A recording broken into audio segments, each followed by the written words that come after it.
संसार में ऐसा कोई पर्वत नहीं जो इतना ऊंचा हो कि मनुष्य उसके शिखर तक पहुंच न पाए, उसे लांघ न सके। इस संसार में ऐसा कोई सागर नहीं जो इतना गहरा हो कि मनुष्य उसके तले को छूकर पुनः लौट कर आ न सके। एक छोटी सी बूंद पर्वत के शिखर पर पिघल कर बहने लगती है और देखते ही देखते वो महानदी गंगा में परिवर्तित हो जाती है। कारण क्या है? कारण है प्रयास, प्रारब्ध नहीं।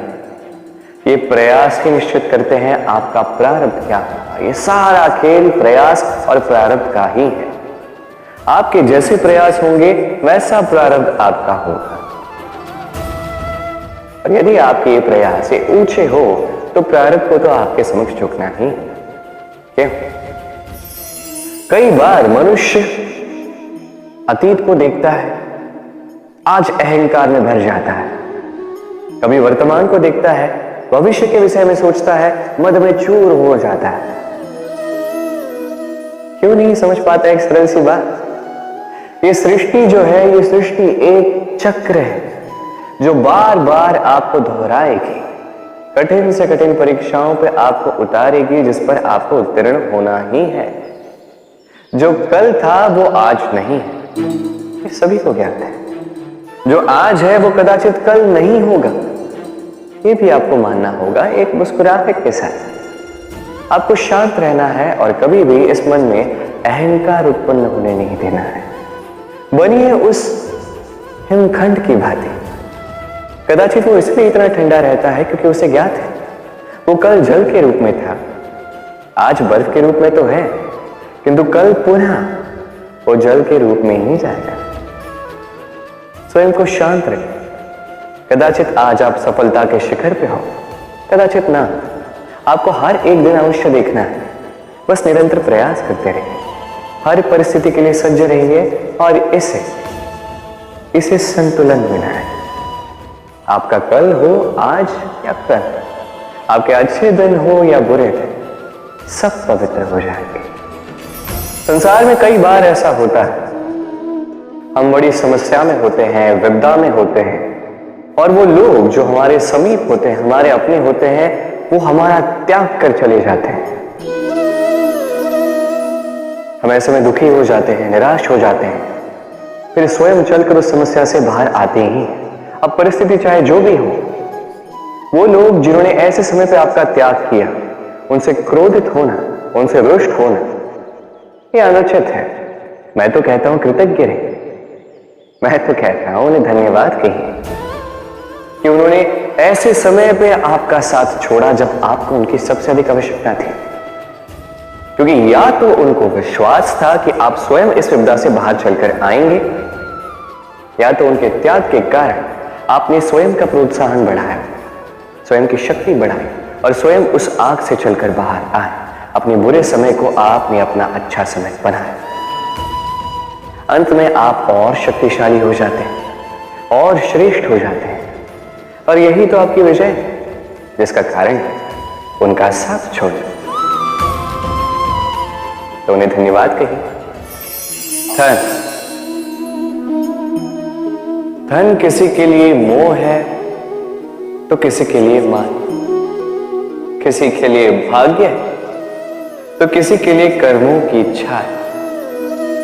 देखा जाए तो ये धन कहीं ना कहीं मनुष्य के लिए अत्यंत आवश्यक भी, और इसलिए मनुष्य जो है अपना समस्त जीवन व्यतीत करता है इस धन को अर्जित करने।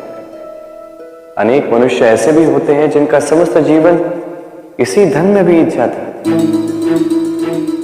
हर एक मनुष्य प्रयास करता है कि वो धनी अधिक से अधिक धन अर्जित कर सके, संपन्न बनाए। और ऐसा क्यों ना?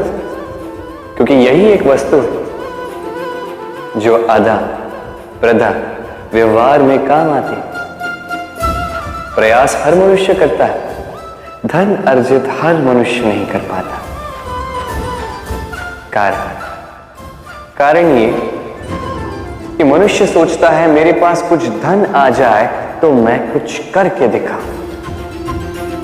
धन सोचता है कि ये मनुष्य कुछ कर दिखाए तो मैं उसके पास आऊं। इसलिए करके दिखा। ऐसे श्रेष्ठ कर्म कीजिए कि धन स्वयं आपके पीछे भागने लगे। आप यदि धन के पीछे भागोगे तो आप अपना संतोष खो दोगे, किंतु यदि यही धन आपके पीछे भागने लगे तो आप महान कहलाओगे। इसलिए कर्म कीजिए, श्रेष्ठ कर्म कीजिए। ये धन तो फल स्वरूप आपके पीछे आएगा ही आएगा। जीवन क्या है ये जीवन?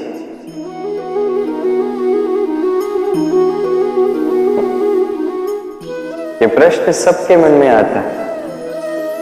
सबका मन इसी प्रश्न से चिंतित रहता है क्या ये जीवन? इसका उद्देश्य क्या है? करे क्या है इस जीवन? क्या ये जीवन कुछ पाना है या ये जीवन कुछ खोना है? क्या ये जीवन वो है जहां हमें परमात्मा के पीछे जाना है या हमें स्वयं को अपने सपनों के पीछे दौड़ाना है? क्या है ये जीवन? ये जीवन अत्यंत सरल है, एक शांत जल की भांति है, एक दर्पण की भांति है। ये जीवन है ठीक एक दर्पण की भांति। दर्पण क्या करता है? आपको वही दिखाता है जो आप करते हैं। आप मुस्कुराकर दर्पण में देखिए, दर्पण आपको आप ही का मुख दिखाएगा, मुस्कुराते हो। आप रूठ कर दर्पण में देखिए, दर्पण आपको वही दिखाएगा। आप खिलखिलाकर दर्पण में देखिए, दर्पण आपको वही दिखाएगा। यही है जीवन, एक दर्पण की भांति। ये मत सोचिए कि इस जीवन ने आपको क्या दिया है। सोचना यह है कि आपने इस जीवन को क्या दिया। यदि आप इस जीवन को सुख देते, आनंद देते, प्रेम देते हैं, तो ये जीवन भी आपको सुख, आनंद और प्रेम ही देगा। हमारे मन में सदैव एक प्रश्न आता ही, ये जीवन जो ईश्वर ने हमें दिया, एक जीवन ईश्वर ने एक आत्मा दी पृथ्वी पर जीने के लिए। जहां तक हमें ज्ञात है हमारे पास एक ही जीवन है, तो हम अवश्य ये सोचेंगे कि इसको सुधारा कैसे जाए। हर एक व्यक्ति सोचता है कि मैं क्या करूं जिससे ये जीवन सुधर सके। कौन सा कर्म करूं, कौन सा पुण्य करूं,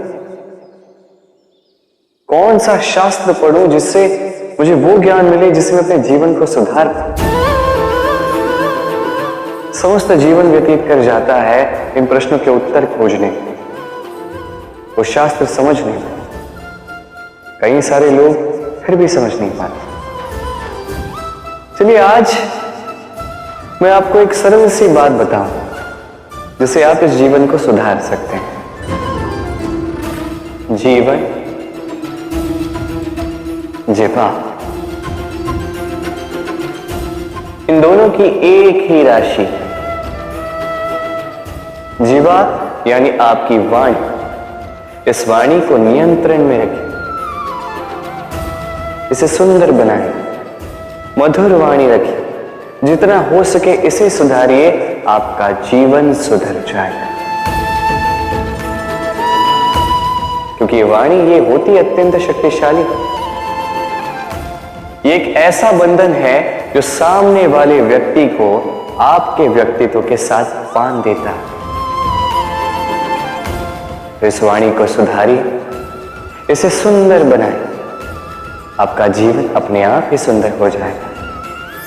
शत्रुता, एक व्यक्ति दूसरे व्यक्ति से शत्रुता कर बैठता है।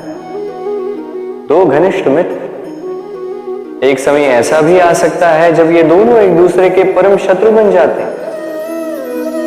इसके कई सारे कारण हो सकते हैं, किंतु प्रमुख कारण आलोचना। जी हां, यदि आप किसी के विषय में आलोचना करते हैं तो हो सकता है वो आपका शत्रु बन जाए। मन में एक प्रश्न आ रहा कि ये कैसे संभव है? आलोचना ये तो आवश्यक है। यदि मैं अपने मित्र के बुरे कर्मों के विषय में आलोचना ही नहीं करूंगा तो वो सुधरेगा कैसे? ये सत्य है कि आलोचना आवश्यक है, किंतु उससे अधिक महत्वपूर्ण और आवश्यक है आपका यह निर्णय कि यह आलोचना किस स्थान पर करनी है। यदि ये सार्वजनिक रूप से करते हैं तो ये अपमान भी बन जाता है। यदि यही एकांत में करोगे तो ये परामर्श बन जाता है। अपमान कोई स्वीकार नहीं करता, वही परामर्श सभी को अच्छा लगता है।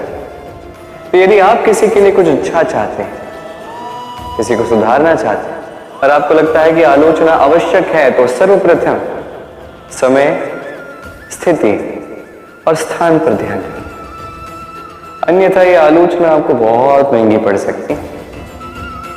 तो आइए और मेरे साथ प्रेम से कहें, राधे।